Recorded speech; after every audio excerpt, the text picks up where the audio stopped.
Hello. I bring greetings from New York City. I really enjoyed hearing about taking back the kitchen. Now I'm here to talk to you guys about taking back our streets, taking them back as places for people, not just for cars. Playing in the street is not a new thing at all. I appreciated Dana talking about shredding our knees. And kids who live in cities, they shred their knees in the street. For as long as we've had streets, people have played in them in cities around the world. And so what we're advocating is not that radical. We're just trying to take back some space so that kids can do what they need to do, as well as adults. Adults play too, right? And the problem that we have in New York City, as well as a lot of other cities, I'm sure, is that the supply of land is not increasing unless our globe magically increases. So instead, we have to turn to our streets, which are really abundant. In New York City, 1/4 of our entire landmass is made up of streets, and those streets are 80% of our public space. So this is a great place to turn to expand the amount of space for people to walk, to bike, to look each other in the eye and meet your neighbors. So right now, a lot of our streets look like this. This is 42nd Street in the heart of Midtown Manhattan. This is 50 people on this block. And this is how much space is taken up if everybody's in a car. But if people take the bus, this is how much space we have left over. It's amazing. And these buses are actually only half full, too. So it's not like people are packed in like sardines. And if people bike, again, so much space. One complaint that we hear in trying to get more bike lanes in New York City is there's just not space for bike lanes. We need space for cars. But if more people would bike, there would be plenty of space, and there'd be space left over for putting in, as Dana mentioned, those green pedestrian plazas as well. And know that whether you're in the city or in a suburb, most of the trips that you take are really, they're a bikeable distance. So I've kind of outlined the problem. Now I'd like to share with you some of the things that we're doing in New York City to encourage people to rethink space and reclaim little bits of streets. So this is a picture of a play street. This is one of our really successful campaigns that we've had. We work with community groups to take over a block, maybe a day a week, maybe 2 days a week. Play streets are what they sound like. They are streets where people can play. And you can really tailor these to whatever the needs of your community are. You can decide, oh, we want to set out hula hoops and jump ropes, or you can get, the local soccer association and set up street soccer games. You can have the lady who lives on your block who's been there for decades come out and tell stories. Whatever it is that you feel like is lacking in your community, you can fill in on the street through a play street.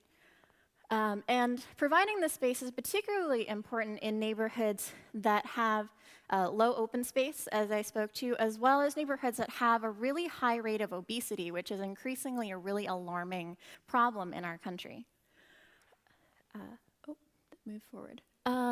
So I found that it wasn't good enough to just be setting out the jump ropes and the hula hoops, though. There are an alarming number of children who actually don't know how to play anymore because they don't have the space to do it. I taught a whole bunch of kids just how to jump rope, how to kick a ball. We can't let kids miss out on this. So this is one way that we are getting out there and providing the space that kids need. Another thing that a lot of kids are missing out on nowadays is this moment, the first bike ride. If there's anyone in the audience who doesn't know, you can still learn as an adult. There are places that actually give adult bike lessons. You're not alone. But in order to get out there and become more steady, we have been encouraging the Department of Transportation, that's been great about revolutionizing our streets to sponsor these Summer Streets events. So this is Park Avenue in New York City. As you might guess from the name, it did used to actually be a park once. It used to be car-free. It used to be a place with benches where you stroll. And so we're just turning back the clock a little bit for 3 Sundays out of the year. 7 miles of the street is just closed off so that you can go and bike, whether for the first time or just to go out for a ride with your friends. And these are really great.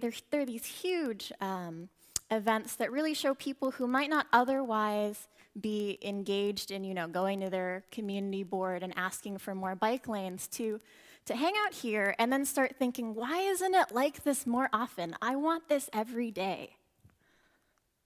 Another kind of smaller scale thing that we've done, this is called Parking Day. So again, pretty self-explanatory name. We take a parking space, turn it into a mini pop-up park. This is really cheap, really doable. This is a Wi-Fi hotspot with a hammock. I've seen fake lawns out. I was involved in actually building a mock dorm room in one of these spaces, which was actually probably more spacious than a lot of the dorm rooms that you see these days. And so really, again, just to show, if we took some of the space that we're giving to private automobiles and turned it into something more fun, like just think how great that would be. So I've showed you all these temporary things, but how do we move from these temporary events, taking the street back for an hour, for a day, and turn it into something bigger? So this is a picture of the 78th Street Play Street in Jackson Heights, Queens, which started out as 1 day a week, and then it moved to 2 days a week. And then last year it became 24/7 for 2 months out of the year. This year it is 24/7 for 3 months out of the year. That's a quarter of the year. And so now people are saying, well, we've closed the street off for a quarter of the year. Why don't we just totally take this street back? Turn it into a pedestrian walk, turn it into a park so that kids can run around and have the space that they need. And then this is similar to what we have in Times Square. This is the Madison Square. In order to make it safer for pedestrians, in order to actually, this intervention has now made traffic flow much better because cars are not coming at each other at really weird angles. We've taken this triangle that used to cause all sorts of anxiety and now turned it into a plaza where people can sit, where they can hang out. This is great for business, too. People, instead of just coming in their cars, going to the one store that they're going to and then leaving, they stay around, they explore, they meet random strangers. It's a great space, and this is happening in big business districts like this, as well as in small local neighborhood business districts as well. So I hope that today I've given you some great examples of big and small ideas that you can take and implement in your own neighborhoods to take back your streets so that you can have happier and healthier neighborhoods.